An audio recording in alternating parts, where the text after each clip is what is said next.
Welcome to No Shame in the Home Game, the podcast that cares how your home feels, not looks. I am Lacey, your co-host. Excited to be in the room where it's happening. So I'm going to introduce our co-host who knows what's happening, and that's Sarah. Hi, Sarah. Hi, Lacey. When you said that, it automatically triggered Hamilton in my head. I know. And I was like, I know Hamilton's not cool anymore, but it's okay. What? It's forever cool. So we are in the room where it's going to happen. Yes, I have brought on today an expert that I am very excited about, my friend Erin, who will introduce herself in a second.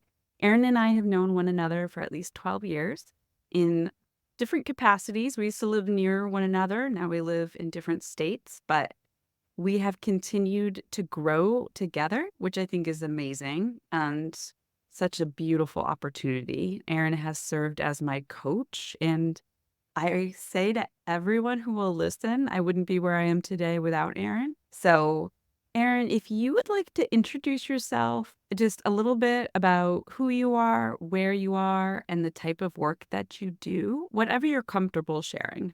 Thank you. Thank you, Lacey and Sarah. And that was a nice introduction. Thanks for inviting me on your show. I love what you two are doing and how you support everybody. And I love how you two get along on this show. It's very, very sweet. My name is Erin Johnson, and I'm a certified life coach. And I work primarily with women in and around midlife who are stuck or out of balance, and I help them recenter for success.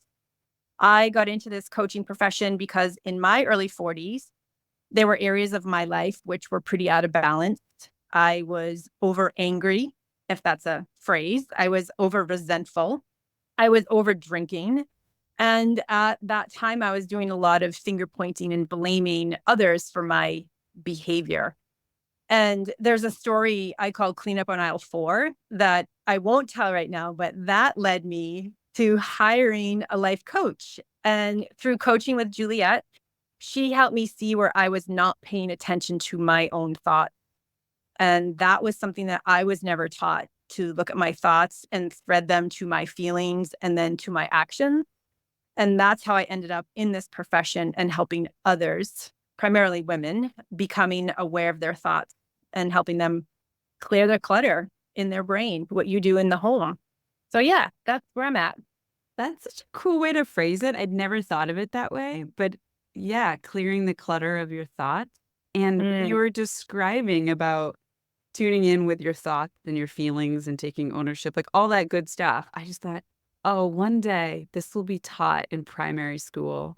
This will be a foundation. Instead of learning it after the pain point, can you imagine learning all of this? The world would be a different place.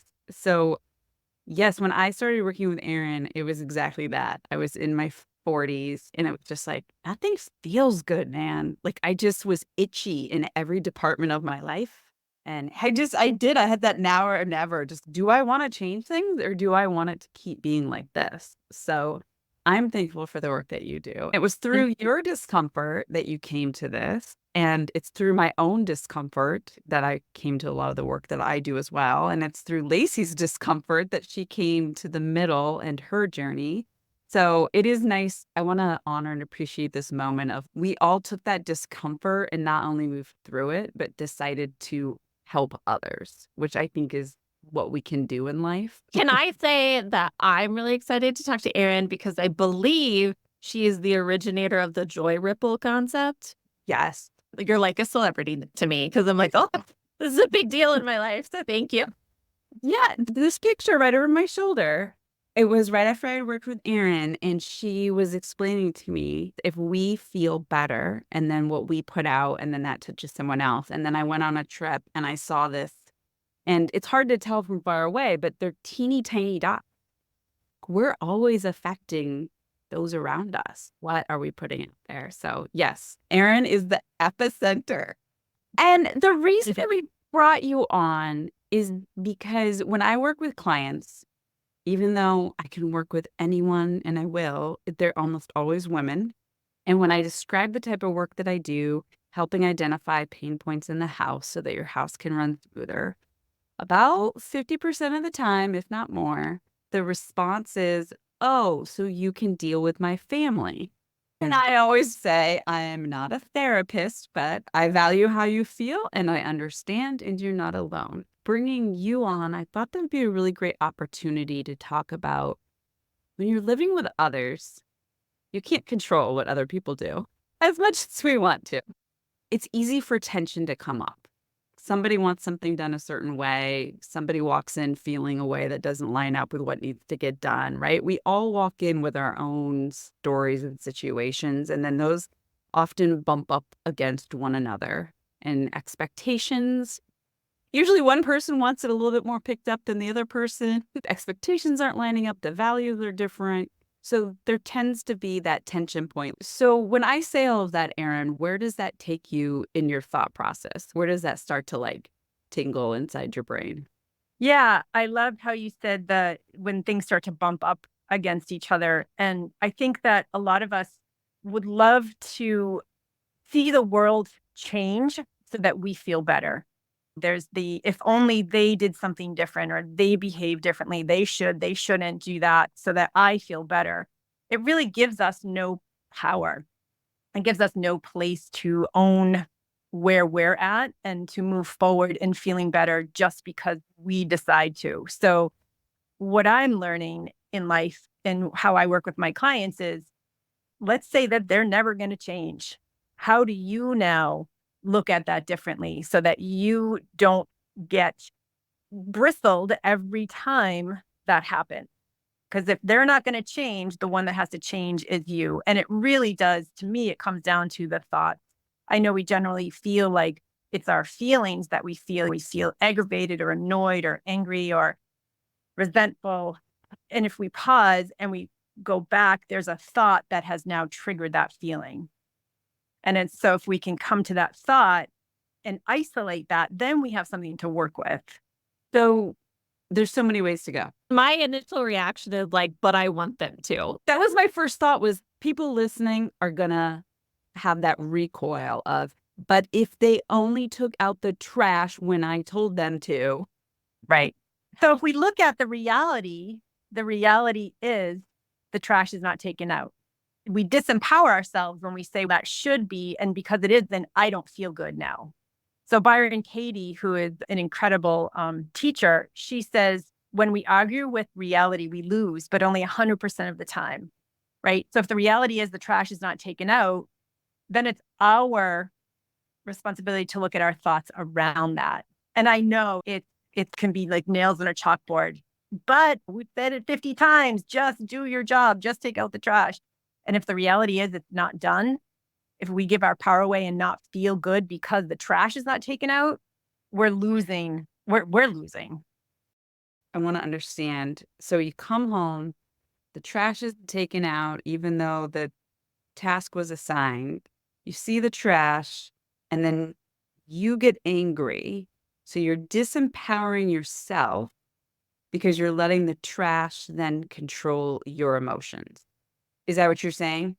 Yep. Everyone listening is like, yeah, I've already gone through 50 of these situations today. So then what's the first step into this to somebody who has never tried to challenge that process of seeing something, getting upset, feeling upset, yelling? It's like the circular pattern that happened.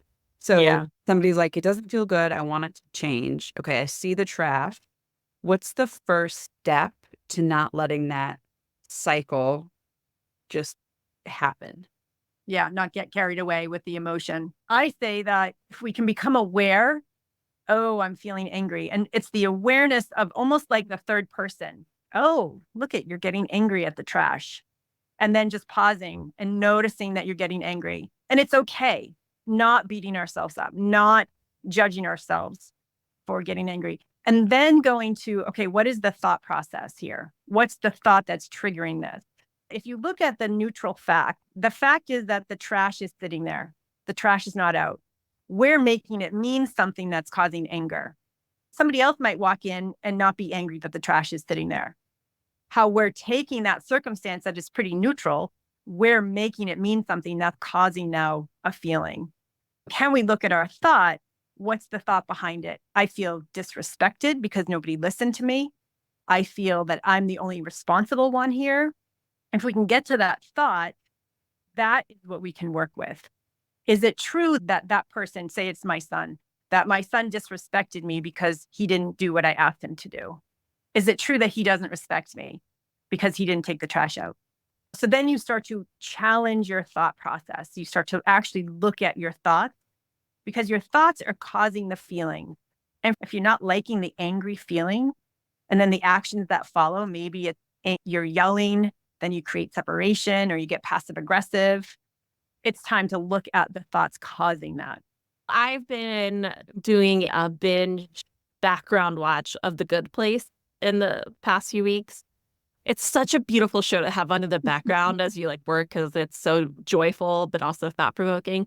And so I've been thinking about philosophy a lot. And one of the things that keeps coming up is this, what do we owe each other? Part of it. And I definitely feel that personal responsibility of I can control my response. But I think a bridge to like communicating to the person about what we want from our house and what we owe each other, what those values and standards are, also still needs to happen, right? Absolutely. I am definitely not saying that you need to just suck it up and take out the trash because it's not done.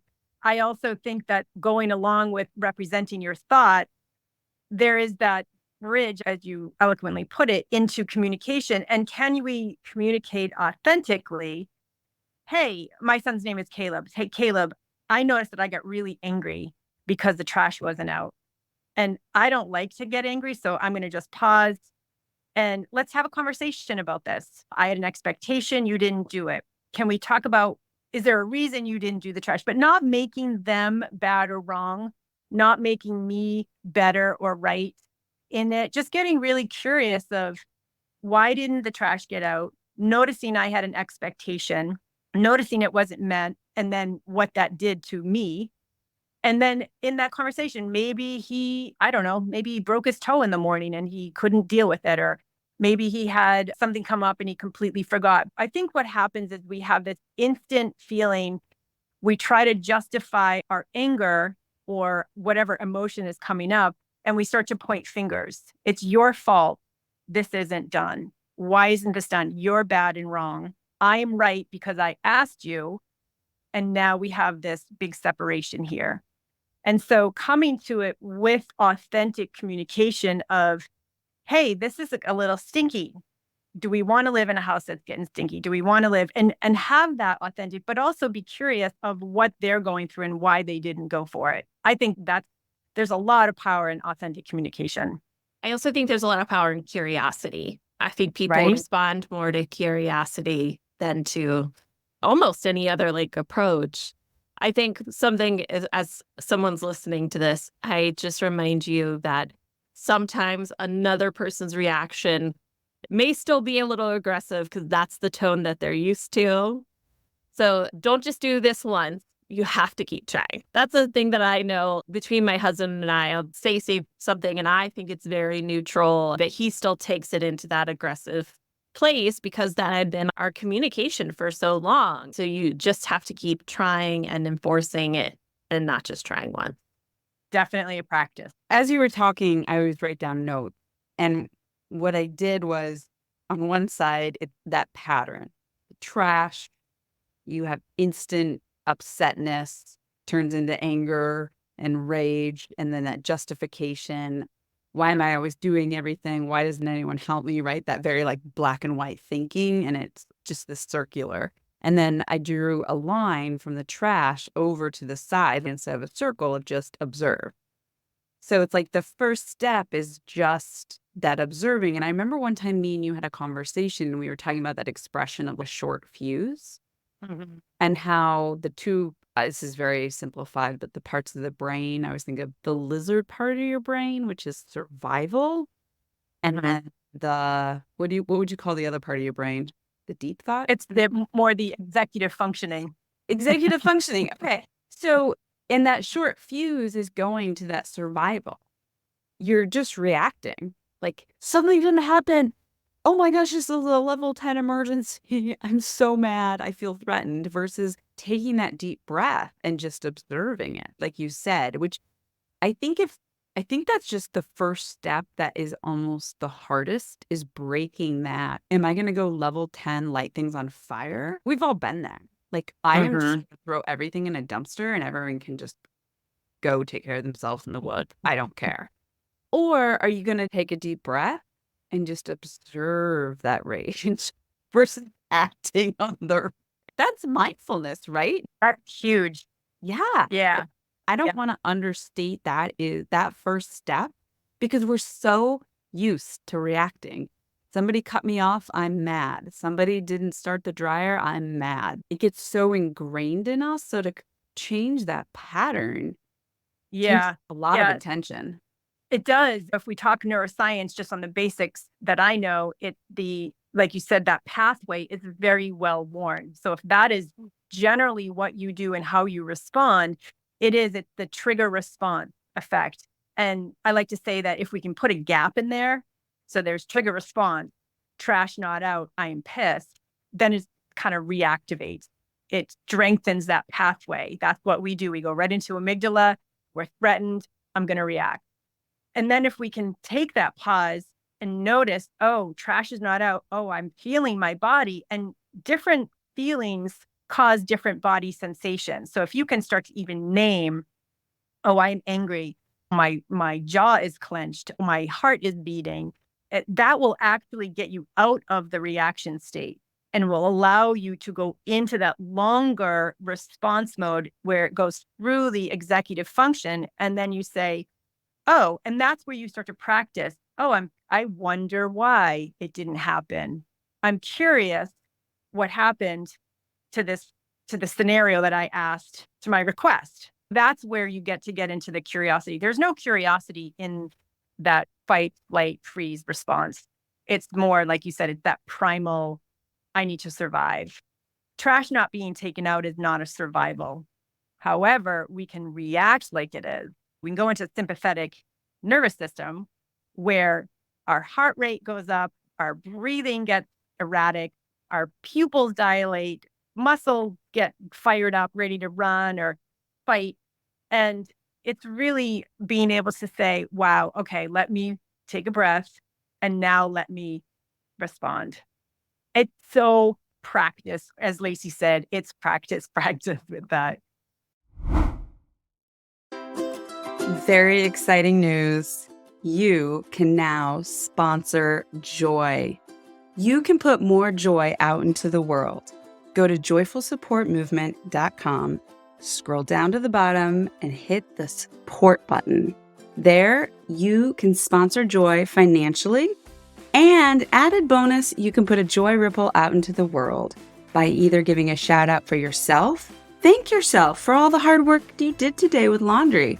Give a shout out to a neighbor who picked up a package so it didn't get wet. You get to put that joy ripple out there, and we will do the shout out on the podcast, and you will be supporting joy in the world. Thank you so much for your support. I had a huge realization as you were just talking. So my son, we've been working on this. He has a lot of big feelings and big emotions, and they take over him. And what I keep saying to him is, I just need you to stop. I don't care what you do like after that, but I just need you to focus on just stopping. That moment that you start to feel that, just focus on stopping. And I'm realizing that's great advice for anybody. Because I think sometimes we get so, and this is something we talk about a lot in home management, of we get so bogged down with the later steps that we don't take that first step. So even if someone can just take the message of just stop in that moment, you have done some change, right? You're paving that pathway to get to that next step. I think that's really just a great place to start for someone who gets into this cycle and pattern is, if I can just stop, that is enough for today. I've made a difference, I've made a change, and I can do more tomorrow, or just, again, stop and then figure out from there. Yeah, I like that. And again, to people listening, we're not saying, just because we can say these words, we're not saying it's easy, because Oh, no. I've gone through this. It has taken me years. I would find the space to not lose my shit. This is going to be a swearing episode. And I would at least have a second. So instead of losing my shit immediately, I would have a second, right? And then I would still lose my shit. And then it became 5 seconds. And then I was able to walk out the door and basically have my little tantrum outside. So at least the energy wasn't in the house. I was just increasing that fuse length just a little bit, just a little bit. Some days I can see myself, I can get mindful, I can get curious. But I'll be honest, those are the days when I'm well rested, when I don't feel overwhelmed or rough. And so that brings me to my question, which is, I know it's not life or death, but I think in our day and age, I might be being dramatic. I don't know. I think it feels like life or death.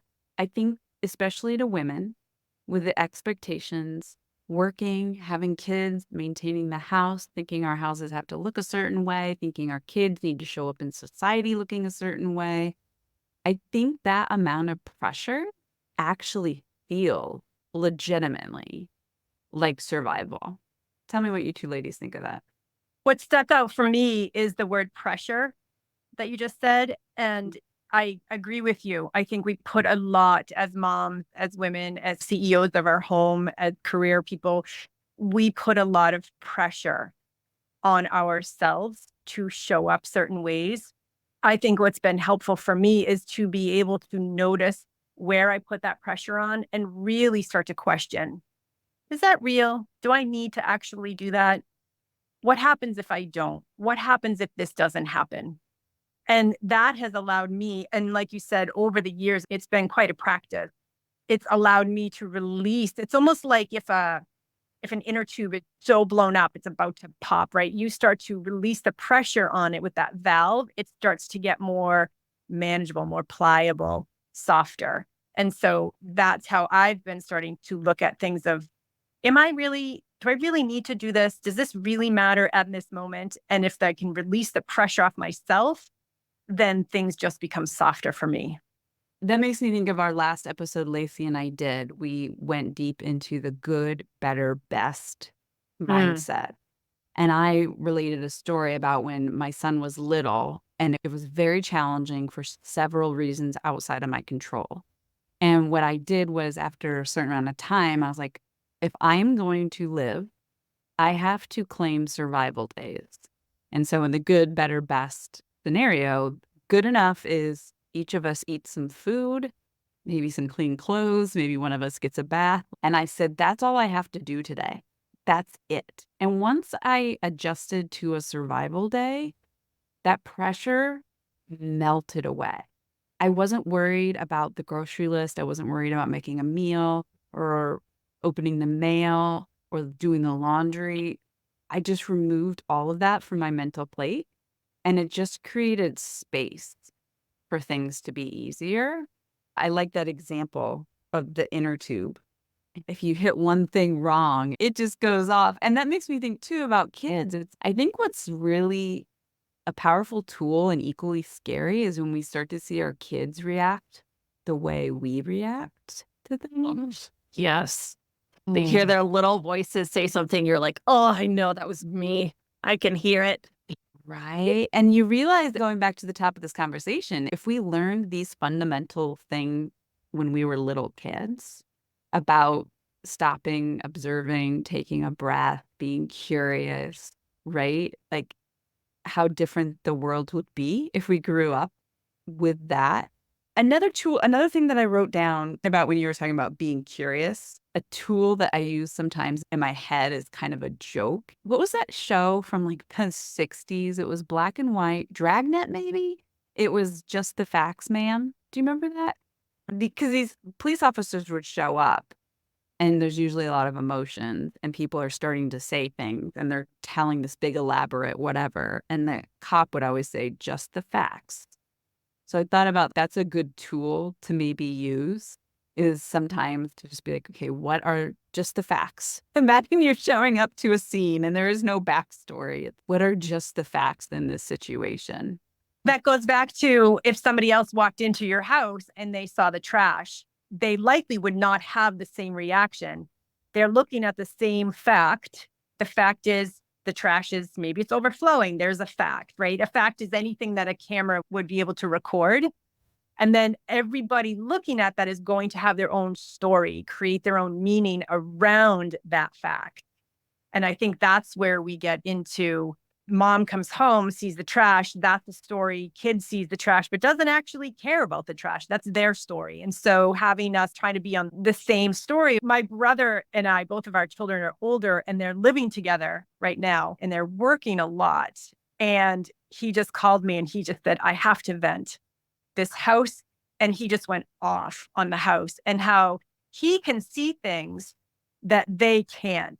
He says, you need to do this. And they're like, we did that. And to him, it's not done the way he expected it to be. But in their minds, it's good. They did it. It's perfect. Right. So it's all how we interpret that fact, if that makes sense. That it does make sense. And that goes back to that conversation Lacey and I had about good, better, best. And she was saying it was a great conversation to be able to have with your partner because you start to realize, oh, what they think is best is actually only my good enough. And it's like that whole thing of, oh, the trash was taken out. Yeah, but you only set it out in the back door. It's out of the house, but it's not in the trash bin. And it's, yeah, that again, getting really clear on what the expectation is. Now, something else I want to go back to that I thought about, going back to the mom, the overworked, tired mom managing the house. What about getting fatigued of being curious and having these conversations? What do you say to the woman who says, yes, I tried that and I'm tired. I'm tired of being the only one who notices, who gets curious, who has the conversation, who does the prompts. I'm just tired. How do you deal with it from that point? Well, if we're talking about kind of the thread of the thoughts here, I think it goes back to that. What are the thoughts? Nobody's listening to me. They should, they shouldn't. They disrespect me. I am tired of doing this. That's going to set you up for a feeling. And generally, that feeling is not going to feel really good.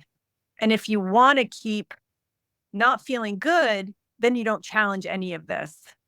You just keep going on. But generally, as moms, we want to feel good. We want to be able to show up. We want to be that role model. We want to be able to hold a container for everyone, as we like to do. My experience is, I'll say this, my children are out of the house. My children are grown. I don't have littles anymore running around. And I know that when I did, it's a whirlwind. Your thoughts are constantly on everyone and everything. It's much more challenging at that time to be able to look at the thought process. I do think that being able to take that breath, like everything we just talked about, being able to take the breath, looking at what pressures you're putting on yourself, having that authentic communication with your family about how you're feeling, getting curious about what other people are feeling, bringing it in a cohesive team. How can we work together so that we're all feeling better about this? And being able to challenge the thought of this should be done because I asked for it. But the reality is it's not done. I think Byron Katie has something in her book that says she was so tired of asking people to pick up their socks and that they weren't picking up their socks, that she finally said, if this is actually bothering me and only me, I'm the one that needs to take care of this. Because if it's not bothering anybody else, my thought is they should be doing it, but they're not, then I'm the one that's going to do it, or I'm not going to be bothered by it. I'm sitting with that because that is such a different narrative than we hear usually.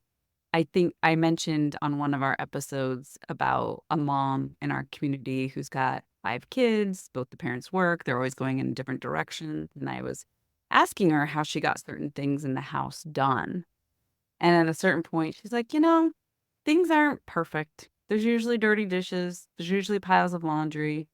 People just sleep wherever they sleep. There's not a lot of rules and order in our house. And she goes, and if I ever get really stressed out or upset over something, I realize I'm the only one who's upset and stressed out.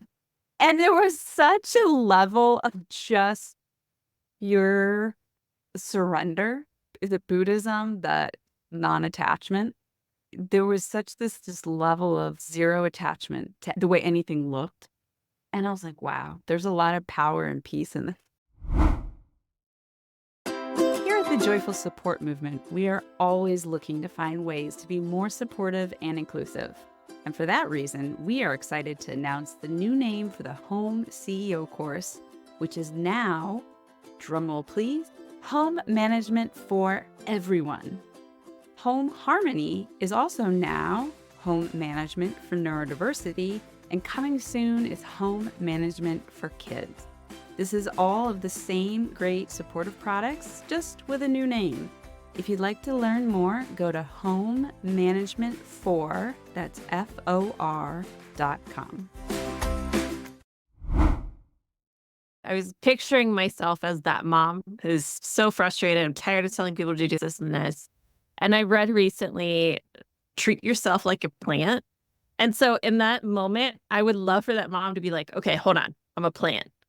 Am I fed, watered? Have I gotten sunshine? And that's just a formula of maybe I just need to get a glass of water. Like I can't control what's happening here.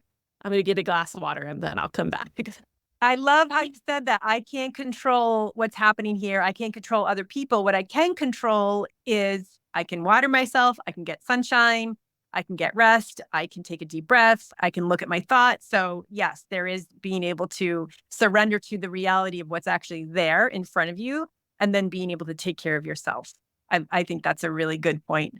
I also think that women in general, obviously, when we said this many times, have a hard time putting their needs as part of the whole equation. And I think taking the judgment away of I'm a mom to just be like, hey, I'm a plant. What is a plant? There's this element of one, playfulness, but also detaching the judgment of objectively, these are the things that I need. What am I not having in this moment as well? So I think that's important too.